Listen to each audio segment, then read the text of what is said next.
মানুষ হিসেবে মানুষের বৈশিষ্ট্য একটা স্বভাব যে নিজের খুবই নিজের ভালো জিনিসগুলা প্রকাশ করতে চায় এবং নিজের অন্যায় বুড়া খারাপ কাজগুলা গোপন করতে চায়। এটা মানুষের স্বভাব। কার স্বভাব? মানুষ প্রকাশ্যে জেনা করে না, প্রকাশ্যে ঘুষ খায় না, প্রকাশ্যে মানুষকে হত্যা করে। মানুষের বৈশিষ্ট্য ভালো কাজ প্রকাশ করে, ছোট হোক কেন। ভালো কাজ প্রকাশ করলে মানুষ তার প্রশংসা করে, মানুষ তার গুণগান গায়, মানুষ তাকে ভালো বলে। আর খারাপ জিনিস প্রকাশ পাইলে মানুষ তাকে তিরস্কার করে, মানুষ তাকে ঘৃণা করে, মানুষ তাকে ধিক্কার জানায়। এই জন্য মানুষ ভালো কাজ করলে সেটা প্রকাশ করতে চায়। যেমন ছোট্ট একটা মার্কস অনুদান দিতেও সেখানে সেলফি তোলে। অনুদান দিতে কত? 1.5 টাকার, সেলফি তোলে 100 টাকা। বুঝলেন? হজ করতে যায়, জাকাতের কাফার দিতে যায়, ছোট্ট অনুদান চাউল দিতে যায়, একটু সামান্য মানুষের জন্য কোনো খাওয়ারের ব্যবস্থা, 1 প্লেট খাওয়ার ব্যবস্থা করতে চায়, সেখানে সেলফি আর সেলফি। আল্লাহু আকবার। সেই জনদরদি, সেই জনগণের সেবক, সব কিছু এখানে জমা হয়, ঠিক না? বিপরীতে গুনাহের কাজ, অপরাধ, খারাপ কাজগুলা গোপনে করে, ঘুষ প্রকাশ্যে খায় না, দেখলে ধরা পড়বে। এরকম রাষ্ট্রীয় অপরাধগুলাও রাষ্ট্রের যারা প্রজাতন্ত্রের যারা অধীনস্থ, তারা রাষ্ট্রীয় অপরাধও প্রকাশ্যে করে না, গোপনে করে, তলে তলে করে। কোথায় কোথায় করে? রাসূল আকরাম সাল্লাল্লাহু আলাইহি ওয়াসাল্লাম দুনিয়াতে আগমন করে সাহাবায়ে কেরামকে জানান দিয়েছে, এই সাহাবা, মানুষ নিজের দোষের কাজ গোপনে করে, মানুষের অগোচরে করে, যেন কেউ না দেখে। যুগ যুগ যুগান্তরে আজকের এই ডিজিটাল যুগে রাষ্ট্রীয় অপরাধ নির্ণয় করার জন্য CC camera, cyber crime, satellite এর মাধ্যমে অপরাধীদেরকে সাব্যস্ত করে, দুশ্মনকে, পরিচিত দুশ্মনের অবস্থান তারা লক্ষ্য করে, এরপরে আঘাত করে, অপরাধীকে শাস্তি দেয়, ঠিক না? যেমন ফিলিস্তিনে যুদ্ধে ইসরায়েল তাদের সাইবার ক্রাইম দিয়া, তাদের স্যাটেলাইট দিয়া তারা চেষ্টা করতেছে ফিলিস্তিনের মুজাহিদদের অবস্থান এবং তাদের যাদের শূন্য এবং তাদের যেই জনসাধারণকে গ্রেফতার করেছে, জিম্মি করেছে, তাদের অবস্থান দেখার জন্য আলাদা একটা সাইবার ক্রাইম বসায় একটা কামরায় দিয়ে দিল যে ওরা কোথায় আছে খুঁজে বের করো, ওখানে আমরা আঘাত করব, ওটার থেকে আমরা চিনিয়ে নিয়ে আসবো। কিন্তু আল্লাহর পাকের বহুত মেহেরবানি, আদৌ পর্যন্ত তাদের এই স্যাটেলাইট দিয়ে তারা ফিলিস্তিনের মুজাহিদদের অবস্থান খুঁজে বের করতে পারে নাই। এটা আল্লাহ পাকের নসরত। বাকি আমি যেই কথা বলতে চাইতেছি যে মানুষ অপরাধ কাজ গোপন রাখে। রাসূল আকরাম সাল্লাল্লাহু আলাইহি ওয়াসাল্লাম এসে সাহাবায়ে কেরামকে জানান দিলেন, এ আমার উম্মতের দল, তোমরা যে গুনাহের কাজ করো, তোমরা ভাবছো কেউ দেখে না, সিসি ক্যামেরার কোনো ব্যবস্থা নাই, স্যাটেলাইটের ব্যবস্থা নাই, সাইবার ক্রাইমের কোনো ব্যবস্থা নাই। রাসূল সাল্লাল্লাহু আলাইহি ওয়াসাল্লাম সাহাবায়ে কেরামের দিলের উপর মেহনত করলেন আর বললেন, তোমরা যে গুনাহ করো, তোমরা যে অপরাধ করো, তোমরা যে অন্যায় করো, তোমরা যে জুলুম করো, তোমরা যে অবিচার করো, তোমরা যে নির্যাতন করো, সবটা আল্লাহ পাকের সিসি ক্যামেরায়, আল্লাহ পাকের ভিডিওতে, আল্লাহ পাকের শাহেদ, আল্লাহ সচক্ষে শাহেদ, সবগুলো আল্লাহ কিয়ামতের দিন তোমাদের সামনে ইয়াউমাইজিন তুহাদ্দিসু আখবারহা, সব খোলা তথ্য ফাঁস করে দিবে। সাহাবায়ে কেরাম দিলের মেহনত করার পরে এখন সাহাবায়ে কেরাম বুঝে ফেলছে যে আমাদের অন্যায় অপরাধগুলা শুধু আমরা গোপনে করি না, দেখনেওয়ালা দেখে, সিসি ক্যামেরাওয়ালা সেটা রেকর্ড করতেছে, ভিডিওওয়ালা রেকর্ড করতেছে, সবগুলা আল্লাহ পাকের কেরামিন কাতিবিন ফেরেশতা, আল্লাহ পাকের জমিন, আল্লাহ পাকের আসমান, আল্লাহ পাকের দিন, আল্লাহ পাকের গাছ, আল্লাহ পাকের মখলুক, সবগুলা সিসি ক্যামেরায় রেকর্ড করে রেখে দিচ্ছে। সাহাবায়ে কেরামের দিলের উপর মেহনত করার পরে এবার সাহাবায়ে কেরামকে জিজ্ঞাসা করলো, ইয়া হারিস কাইফা আসবাহতা, ইয়া হারিস, এ হারিস তুমি কি করে সকালবেলা কাটাও? হযরত হারিস বলতেছে, আসবাহতু মুমিনান হাক্কা, আমি পাক্কা ঈমানদার হিসাবে দিন কাটাই। রাসূল সাল্লাল্লাহু আলাইহি সাল্লাম প্রশ্ন করলেন, হারিস আলামত বলো, আলামত বলো যে কি করে তোমার ঈমান পাক্কা? হযরত হারিস রাদিয়াল্লাহু তাআলা আনহু বলতেছে, ইয়া রাসূলুল্লাহ, আমি যখন কোনো কাজ করি আমি আল্লাহ পাকের আরশে আজিমের সামনে থাকি, ডান দিকে জান্নাত, বাম দিকে জাহান্নাম, আমি দেখতেছি, আমার চোখের সামনে সব সময় এটা থাকে যে আল্লাহ পাক অপরাধীদেরকে জাহান্নামের আগুনে নিক্ষেপ করতেছে, আরেক জামাতকে জান্নাতে দিচ্ছে। অতএব কোনো কাজ করতে আমি আগে তাকায় দেখি এটা আমার আল্লাহ রাজি আছে কিনা, না জানি আমার আল্লাহ আমাকে জাহান্নামের আগুনে ফেলে দেয়। রাসূল সাল্লাল্লাহু আলাইহি ওয়াসাল্লাম বলতে আছে, হারিস তোমার ঈমান মজবুত হয়েছে, তোমার দিল সাফ হয়েছে, তোমার দিলে এখন তোমাকে অপরাধের কথা বলে দেয়। এজন্য সাহাবায়ে কেরামের দিলের উপর মেহনত করার পরে হযরত আব্দুল্লাহ ইবনে ওমর রাদিয়াল্লাহু তাআলা আনহু চরণভূমিতে ঘুরতেছিল, এক রাখাল সেই ছাগল চড়াইতেছিল, বলতে আছে আব্দুল্লাহ ইবনে ওমর, এ রাখাল আমার কাছে একটি ছাগল বিক্রি করে দে।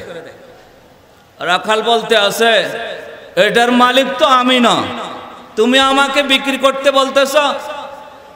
হযরত আব্দুল্লাহ ইবনে ওমর বলতেছে, রাখাল তোমাকেও খাওয়াবো, জবাই করে রান্না করি ভুনা করে তোমারেও খাওয়াবো, একটু আমার কাছে বিক্রি করো। রাখাল বলতে আছে, এটার মালিক আমি না তো। মালিককে বলবা, কি বলবা যে বাঘে খেয়ে ফেলছে, কিছু তো করার নাই, মালিক তো এখানে নাই। তখন রাখাল বলছে, ফাআইনা আল্লাহ, এ আব্দুল্লাহ ইবনে ওমর, মালিক তো নাই, আমার আল্লাহ কোথায়? আমার আল্লাহ কোথায়?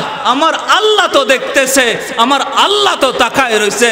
সাহাবায়ে কেরামের দিলের ভিতরে মেহনত করার পরে সাহাবায়ে কেরামের এখন দিলের হালাত হলো, অপরাধ হওয়া মাত্রই দিলে সাক্ষী দেয়, আর দিলের ভিতরে সব সময় মাওলাকে লালন করে। কাকে? এই জন্য জিকিরের মধ্যখানে একটা বাণী আছে না, আল্লাহু হাজিরি আল্লাহু নাজিরি আল্লাহু মাই আল্লাহু হাজিরি, আল্লাহ তুমি উপস্থিত আছো, আল্লাহু নাজিরি আল্লাহ তুমি আমাকে দেখতে আছো, আল্লাহু মাই আল্লাহ তুমি আমার সাথে আছো। সাহাবায়ে কেরামের এই মেহনত করার পরে এখন সাহাবায়ে কেরামের সামনে আল্লাহ সব সময় কি আছে? বিরাজমান, বিদ্যমান। এখন গুনাহ করতে পারে না কেন?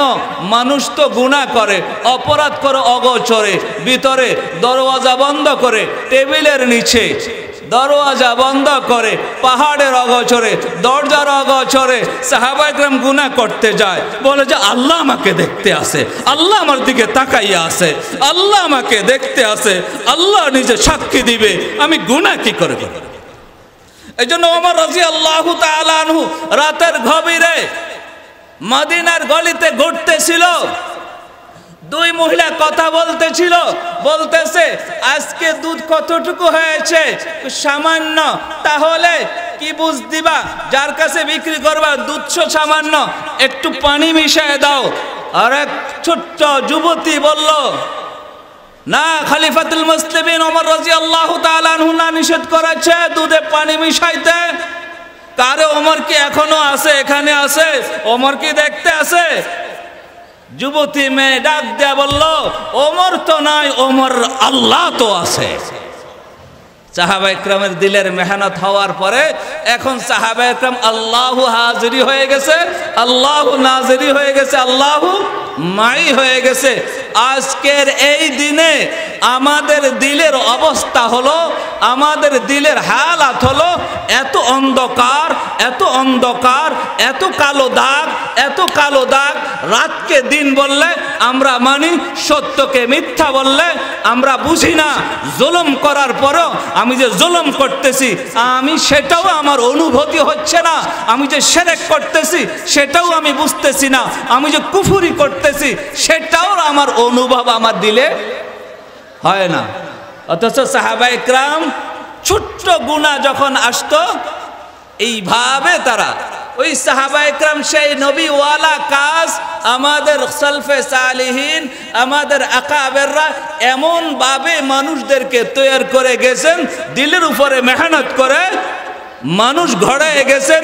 তেমনি একজন লোক আমাদের শায়খ মুর্শিদ আল্লামা শাহ মুহাম্মদ তৈয়ব রহমতুল্লাহ আলাইহি, হযরতের দিলের হালাত কেমন ছিল হযরত আমাদেরকে বলতেন। একদিনের ঘটনা, হযরত ফেনী এক মাদ্রাসা যাচ্ছিল, আমরা গাড়িতে যেতে যেতে যেতে মাদ্রাসার কাছাকাছি আসার পরে জিজ্ঞেস করলো এই মাদ্রাসার বাণী কে? বললাম এই মাদ্রাসার বাণী হলেন আল্লামা মরহুম নূর বক্স সাহেব রহমতুল্লাহ আলাইহি। বললেন তিনি কে? আমরা বললাম তিনি হলেন হযরতে মুজাদ্দিদে মিল্লাত আশরাফ আলী থানভী রহমতুল্লাহ আলাইহির মাজাজ খলিফা। হুজুর চিৎকার মারে উঠলেন, হুজুর টাস করে চিৎকার মারলেন, আল্লাহু আকবার, থানবীর মাজাজ, থানবীর মারকাজ, থানবীর রুহানি সন্তান। এখানে হযরত মাদ্রাসায় গেলেন, যায়া বসলেন মাদ্রাসার ভিতরে।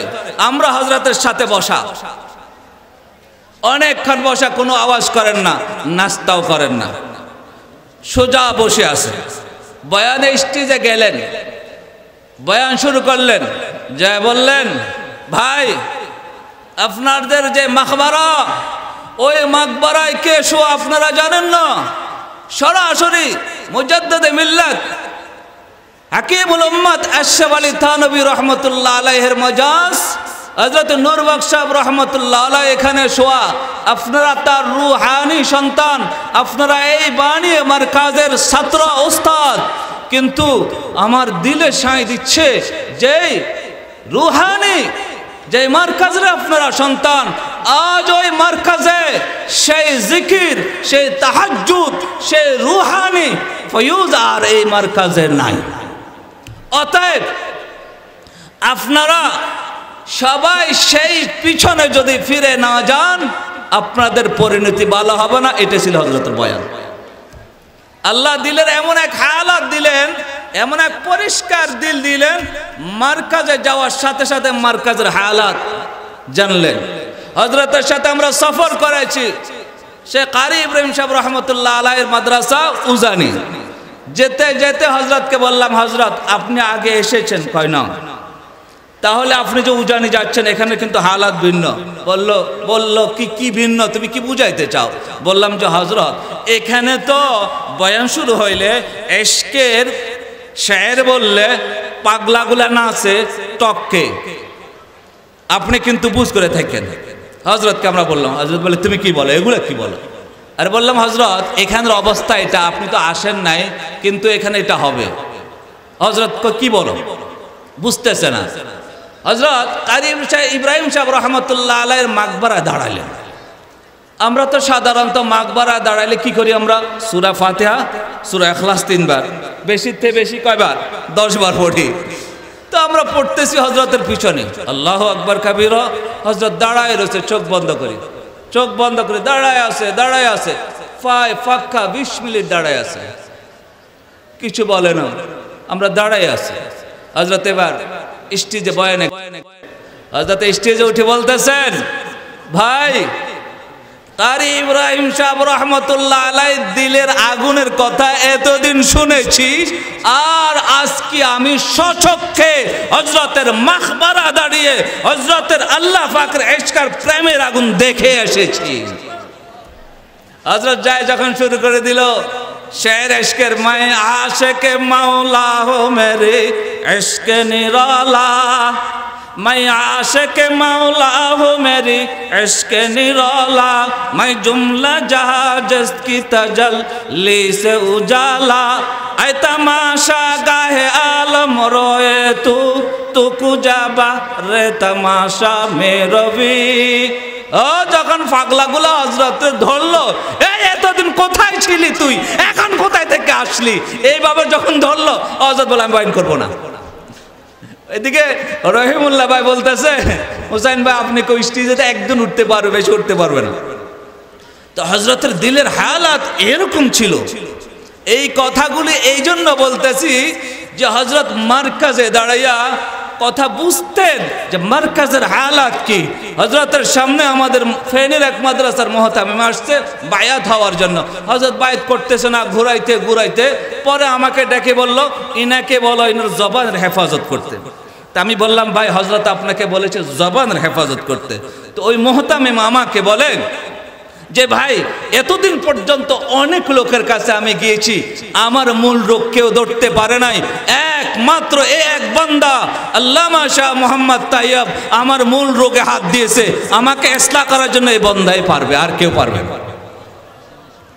এই ছিল আমাদের হযরতের দিলের হালাত। হযরত বলতেন যে আমি এরকম সব যে আমি বুঝতাম, এমনকি হযরতের হাতে বায়াত শুধু শুধু আমরা যারা উলামা ইকরাম ইনসান ছিলাম না, হযরতের হাতে বায়াত জিন্নাতও ছিল। একদিনের ঘটনা, এই মসজিদে আমরা ইতিকাফ করতেছিলাম, রাতের 3টা হঠাৎ করে এমন এক চিৎকারের আওয়াজে আমরা ঘুমাচ্ছিলাম, ঘুম থেকে লাফাইয়া দাঁড়িয়ে গেলাম। এখন পুরা মুতাকিফিন দাঁড়ায় গেছে, দাঁড়ায় খুঁজতেছে, চিৎকারটা মারলো কে, চিৎকারটা এমন চিৎকার মনে হয় কেউ মারা গেছে। এরকম আমরা ঘুম থেকে দাঁড়াইয়া উঠে একদম হতভম্ব হয়ে গেলাম। পুরা দোতলা নিচতলা খুঁজে খুঁজে আমরা বের করতেছি কে আঘাত প্রাপ্ত হয়েছে, এত বেশি আঘাত কে পেয়েছে, এত কঠিন চিৎকার কোথায় থেকে আসলো। আমরা পুরা মসজিদে সকাল মুতাকিফিন খুঁজলাম, পাই না, খুঁজে এটার হেতু খুঁজে বের করতে পারতেছি না।